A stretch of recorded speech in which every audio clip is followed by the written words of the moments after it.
Comme si cela ne suffisait pas, une grosse difficulté frappe la vie de Julia, son père tombe gravement malade.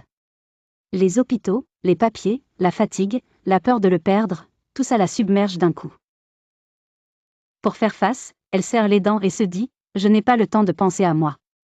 Elle refuse une proposition de mission plus intéressante au travail, en se répétant que ce n'est pas le bon moment, alors qu'au fond, c'est surtout la peur d'échouer qui parle. Les semaines passent.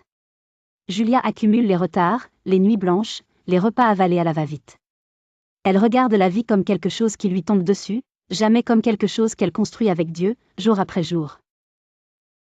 Au bureau, un poste en interne s'ouvre, meilleur salaire, vrai potentiel d'évolution. Laetitia lui dit « C'est pour toi, fonce ».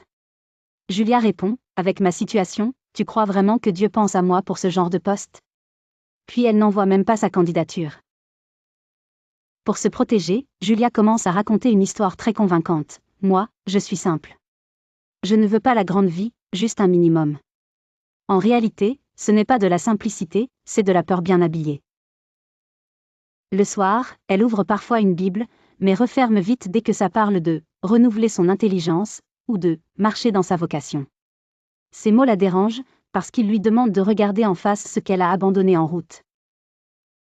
Elle préfère prier des prières rapides du genre « Seigneur, fais quelque chose », sans jamais se demander « Et moi, qu'est-ce que je fais avec ce que tu m'as déjà donné ?» La jalousie et la passivité deviennent un duo bien installé. Un soir, après une journée particulièrement lourde à l'hôpital, Julia rentre vidée.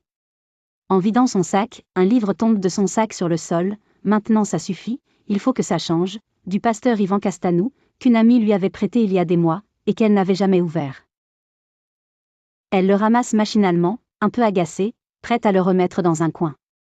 Mais le titre la regarde comme un miroir. « Maintenant ça suffit, il faut que ça change ». Elle soupire, si seulement c'était aussi simple.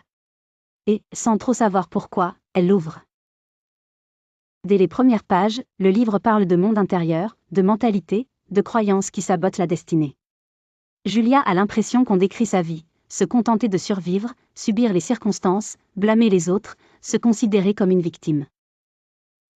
Le livre explique que ce qui empoisonne la vie des gens, ce sont d'abord des systèmes de pensée négatifs, comme des prisons intérieures qui les retiennent malgré eux.